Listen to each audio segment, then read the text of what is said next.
Witam Państwa bardzo serdecznie. Posłużę się dzisiaj takim cytatem łacińskim: Invitum qui servat, idem facit occidenti. Uważaj, jeśli chcesz komuś pomóc, bo możesz go po prostu zabić. I drodzy Państwo, z tą pomocą jest oczywiście tak, że ludziom pomagać należy, jeśli są w potrzebie, podawać, jak to się mówi, rękę, gdy gdzieś tam upadną po prostu, bardzo często także pogrążeni w rozpaczy. Tylko pamiętajmy, drodzy Państwo, że nie starajmy się rozwiązywać za tych ludzi ich problemów. Nie starajmy się ciągnąć ich za sobą tam, gdzie my idziemy. Bardzo często to może być trudne, bo chcemy w innych ludziach także widzieć własnych siebie. Przenosimy na innych ludzi bardzo często także swoją zarazę. Zrób to tak, mówimy do tego człowieka, bo ja tak robiłem i dobrze na tym wyszedłem. Zostawmy jednak temu człowiekowi, który potrzebuje od nas pomocy, trochę więcej miejsca na to, żeby sam wybierał własną drogę życia, swoją pasję, swoje także właściwie ugruntowane jego doświadczenie rozumienia świata. Nie bójmy się także tego, aby tego człowieka zostawiać także w jego samotności, żeby się uczył przebywania w samotności, żeby się innym bez potrzeby nie narzucał, a żeby tam właśnie w tej własnej samotni odnalazł drogę do siebie. Niech wstanie silny, niech wstanie jedyny i niepowtarzalny i niech przyjdzie wreszcie do nas i rzuci światło na nasze zaciemnienie. Tak powinna być, drodzy Państwo, realizowana pewna podstawa w życiu społecznym, kulturowym, a nawet politycznym, ale oczywiście przede wszystkim filozoficznym. Invitum qui servat, idem facit occidenti. Możesz kogoś zabić. Nie zabijaj, pomagaj, podawaj rękę, a jak trzeba, drodzy Państwo, bo czasami tak trzeba, to po prostu daje się temu komuś wpysk.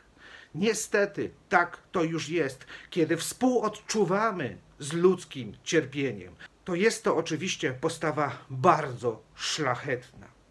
Ale, drodzy Państwo, jeśli przy tym żywimy z tego powodu, że współodczuwamy komuś, żywimy radość na przykład, że możemy się tym człowiekiem opiekować albo że możemy jakiś spełnić dobry uczynek wobec niego.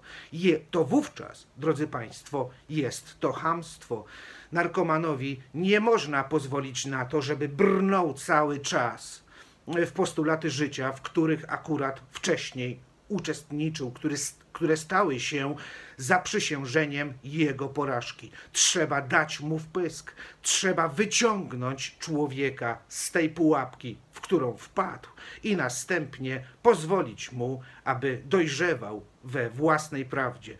Dlatego, że jedyne, czego nam tak naprawdę brakuje obecnie, to prawdy ludzi. Ludzie już nie starają się wynosić na powierzchnię swojej prawdy, swojej własnej, jedynej, unikatowej prawdy.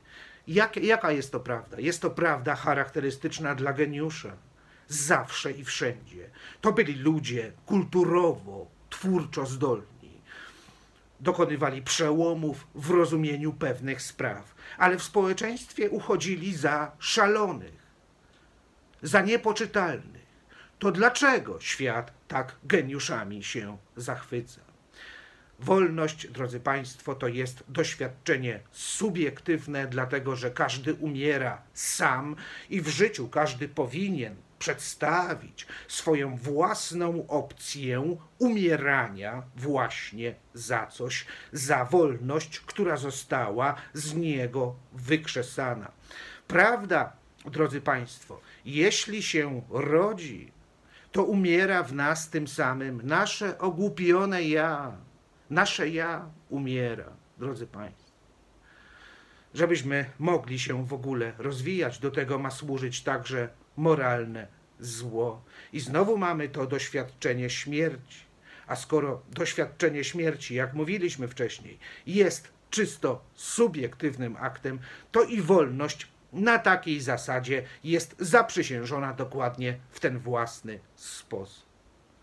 Wolność jednostki, najwyższa siła wszechświata, która nie staje się dyktaturą jakiejś powszechnej tam anarchii, absolutnie. Jest to człowiek poświęcony realizacji celów o najwyższej wartości i o największym znaczeniu.